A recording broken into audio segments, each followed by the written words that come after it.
PYX 106. 1-800-LAW-1010, 1-800-LAW-1010.com. Our personal legal attorney, Cantera. Well, he's the smartest guest we have on the show. Well, he's the smartest regular to the program. That's true. That is true. Yeah. Paul Harding's here. How you doing, buddy? How you doing, Paul? Good. You kept qualifying that. First it was the smartest guest, and it was the smartest regular guest. And right. It kind of. Well, occasionally we have like an MIT professor on. Right. To diagnose Quinn's Absolutely, seasonal affective disorder. So, so on a serious note, obviously, we had you on because we had questions regarding the arrest and the death of Vanessa Milligan. Yeah, the girl from Lansingburgh here. Oh, yeah. And I just want to know, the question is, I think everyone's asking is, why did it take 6 months? Yeah, it appears anyway that there was quite the cover-up here, that there was the murder, then there's the fire, and the forensic just wanted to get it right. You have a situation where we've talked about this on the radio before, speedy trial, right? So once folks are served with these charges, you have a certain amount of time to kind of move it through the system. And if you don't do it, cases have been dismissed on speedy trial grounds. So one of the strategies when you have a difficult case, and again, you had a fire, difficult forensics, that you go slow, and then you make sure your ducks are in a row. So when it's time to go, you're ready to go to the end zone. But where was this Paul? This guy, like Vanessa Milligan's aunt, came in here and handed out some flyers, and she's like, "Listen, I know who this was. I know who did it. We know. Everybody in the family knows. I presume this guy is just sitting there at his home in Troy, waiting for them to find out. I guess I don't know what. Why do they keep an eye on this guy? Do they? What's a flight risk? He could have just bailed. They did a sealed indictment, which we don't have a lot of sealed indictments. Usually, it's a felony complaint, grand jury, testimony, and then someone gets indicted, and then they get arrested. They did a sealed indictment here, and I think one of the reasons they did that was a bit of a sneak attack. Meaning, at some point, at 6 months, he may think, hey, they're still watching me. Maybe that you can't prove anything.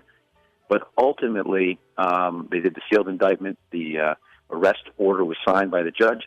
Then they went to his house. Now, when they saw him, when he saw the police coming, allegedly, he ran to the back of the house and took off. But they had the house sort of cornered. But to your point, sure, the more time there is, the more opportunity for somebody who committed a crime to flee, to try to change countries, change certainly zip codes. Right. But I guess it's not odd. But he runs from the cops at the moment they show up at his house. But he's sitting there for 6 months prior. Yeah, he's not the brightest bulb. So, that's for all right, sure. so Paul Harding, Martin Harding and Mazzotti, 1-800-LAW-1010, 1-800-LAW-1010.com. I'm just curious if family pressure really works, or, how do the police see it? How do the investigators see it? Because the Milligan family did a great job of keeping their family member's name out in public and leaning on the cops. Does that help or hurt, Paul? Well, I think that they do listen to if there's enough support in anything. But I don't think the police were sitting back on this one anyway. This is a big-time crime. This is horrific. You had the unborn child, the unborn fetus. I guess the due date was a week away.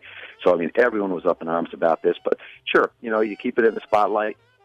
It becomes political, it becomes newsworthy. So I'm sure it does give a little more incentive to do this thing absolutely perfect as they try to do every time. What would the sorry, I didn't mean to interrupt you. What when they found her, they could tell because the body was destroyed, obviously. They had a hard time coming up with how she died, but so they must have evidence on trauma or something, right, to be able to convict this guy. They do, and for whatever reason, they've decided not to share that yet, and they don't have to. There'll come a time very quickly now where they have to share that, but they decided to keep that all quiet, and maybe it'll make more sense when we find out what it was. Was it a blunt instrument? Was it something that maybe that they could indicate that would be specific to him?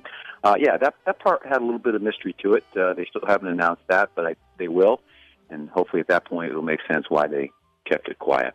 And then the one thing I heard, and you don't have to weigh in on it because I don't even know what you would say, but someone was complaining, I can't give out their name, that this happened at the time it happened to because of the election and there's politics behind this arrest. Are there politics behind arrests, Paul? I think it just took its natural flow. I really do. I've know lots of police officers, and it's a sort of thing where they just have a track here. This was a sophisticated case. They don't have a lot of these cases, fortunately, with these facts. And so it just worked itself to the point where they felt comfortable moving forward. And I heard that, though. I heard trial. I heard the same point. And remember, there were a ton of arsons in town. And there was a lot going on with the police department themselves, with other issues and shootings and bludgeonings and whatnot. Yeah.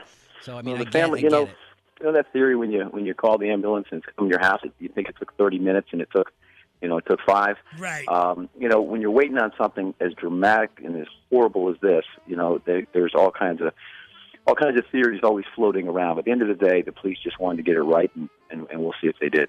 All right. Hey, Paul, you need to pay that guy Chaz some more money. Yes. I was over there the other day, and I was talking to him, and he says, I really like that car. I don't make that kind of money. I said, well, let's talk to Paul for you. We can. Yeah, I'm glad. So you're going to negotiate. You can negotiate Chad's salary. We do it on a yearly basis. I think it's coming up first of the year. Oh, so, we like him. We like him, and we like you he's a too. great guy. It's 1-800-LAW-1010, 1-800-LAW-1010.com. Paul Harding from Martin, Harding, and Mazzotti. See you, Paul. Take care, guys. Thanks. Quinn and Cantera, mornings on PYX 106.